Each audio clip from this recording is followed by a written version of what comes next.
You look at this group, you got Julian Love, Coby Bryant, Rayshon Jenkins, Kayvon Wallace, and Ty Okada. The least known of which is Ty Okada. I don't have an opinion. I will just abstain. But saw him in the preseason. All right. That's it. Yeah. I mean, I think he might have, he's a special team guy. Right. But, yeah, for the most part, you didn't see much of him. So you got Julian Love, who's entering the first year of a 3-year extension. He had a great season. No complaints there. Love Julian Love. No pun intended. You got Coby Bryant in the final year of his rookie deal. So he's playing for his next deal.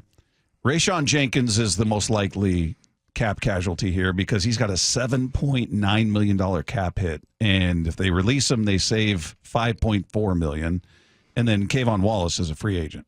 Yeah, and he didn't play a lot last year. No. Yeah, was he the Eagle guy that was raving about the Eagles? I think so. Yeah, we were at training camp.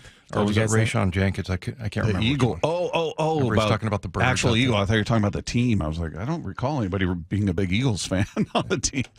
But yeah. But Rayshon's had some plays, but he didn't have $7.9 million cap hit plays. Right. Yeah, I agree. And so, yeah, maybe they go somewhere in free agency to get, because I think Julian Love and Coby Bryant are, they're solid. You look at Coby had 3 picks last year. He plays the run pretty well. You can put him up in the box. So, yeah, I mean, I don't know. There was just something about the way he played. It didn't super blow my skirt up, but I kind of expected him to get better. I mean, this guy's a Jim Thorpe winner his senior year at Cincinnati. So best defensive back in all of college football. Got that ahead of his teammate Sauce Gardner. Yeah, that's right. He was on the same defense there. But I think he's a good, solid player. I just waiting for him to be a little bit more dominant, kind of like Julian Love. Julian Love, I thought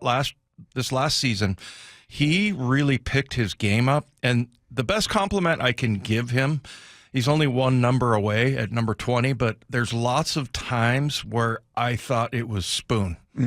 The way he was running, and maybe he's had an influence on him as far as watching him on film, because he's some people's favorite player, Ernest Jones. But yeah, I mean,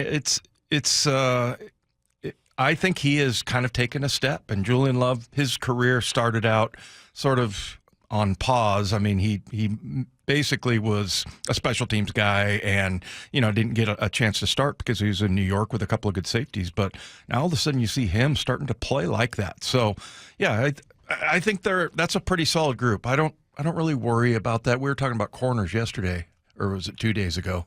And, there's some concerns there. Yeah. But I don't certainly questions. Yeah. So, but I think it's safety. I think they're pretty good with those two. Yeah, Coby's a guy that we've talked about who flashed at times and prior to this season and you're kind of going, yeah, he feels like a guy who can emerge and he's great explaining what's happening out there on the field. When we've interviewed him, he's kind of in that Trey Brown territory where you're going, I don't quite get why it hasn't happened to this point. You figured, I don't know if the coaches aren't seeing something, and he certainly got much more opportunity. Mike McDonald, this is January 1st, talking about Coby Bryant and just giving his thoughts on the season he had. Guy's a Jim Thorpe Award winner. I mean, he's a heck of a player, and I think it's just a matter of finding the right role for him. And sometimes with those guys, you try to maybe ask him to do too many things because he can do all those things, when maybe the best thing is to kind of pick one and choose. It takes time to find the right thing. And to his credit, he's really embraced the challenge when Rayshon went down, and he was ready. So when preparation meets opportunity, that's when great things happen. So you got to credit him for being ready to roll, and then just his natural ball skills and playmaking ability. That's Coby. So we're excited about the year he's had and expect him to take the next level as we move forward. It's kind of interesting that he brings that up, that the versatility sometimes can hurt a player, because you're not an expert at any one position. So, maybe that's something that Mike McDonald gets him kind of dialed in on, because Coby can play anywhere. And, that's much to his credit.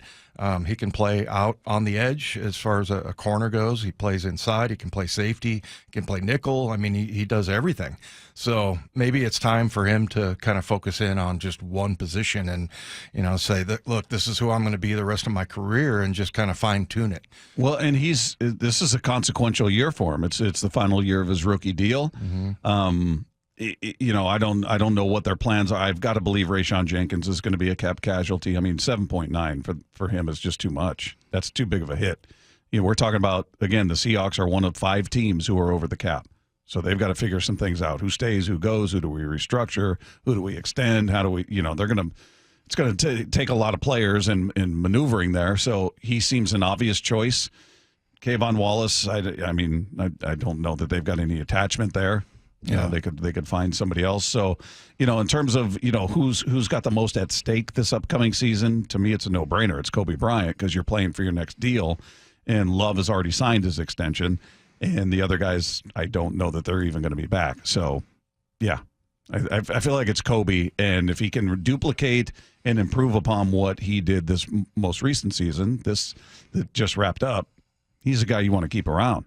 Yeah, I thought this defense in Baltimore made Kyle Hamilton a kind of a superstar, like a guy that is really a huge part of it. Maybe that can be Coby. I think it's good for guys in the middle of the field, the inside backers, the safeties. So, but yeah, I'm okay with the depth there. If it has to be Rayshon Jenkins, Kayvon Wallace, just not enough to know to go on. But that might be somebody that they either bring in a free agent or, get a draft choice and, expect that guy to play. Julian Love had some nice moments. I would say this, and like you, there are a couple times he looks to have, in uniform, kind of the same build as Witherspoon. They're similar in their stature. Yeah, they're just kind of lean, and one's 20, one's 21 in terms of their number. So he's one better, isn't he? I guess that would mean he's one better. He goes to 21. Yeah. I thought Julian played a little more physical than we had seen. I don't know if that struck you at all. I wouldn't say he was a finesse player before, but I don't know. There was a physicality to him this year that I thought was a little bit different. And he certainly he was a ball hawk at times and came up in some big moments. Obviously, the finale against the Rams wasn't crucial because it had already been determined what was going to happen when they're going against the backups, but he still came up with a big play. 3rd down and 7. Rivers in the backfield. Rams are 1 of 5 on 3rd down. Garoppolo from the shotgun. Blitz is coming. Throw far side. It's intercepted. Far side of the field. Turning upfield is Julian Love and is twisted off his feet at the 45 of Seattle.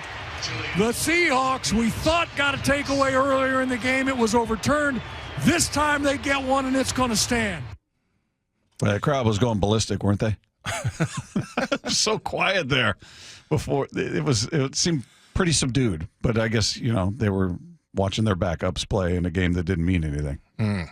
Yeah, and Rabel always in good voice there. But, yeah. He flew around the field. I think maybe it's more confidence. But again, I think a lot of times a defense can really make a player.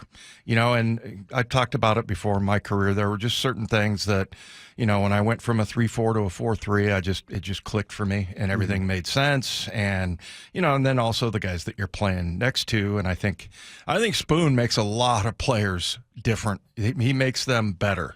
So, I really thought that's kind of what I saw. And that was the most, like I said, maybe the best thing I could say about Julian Love is a couple of times I mistook him for Witherspoon.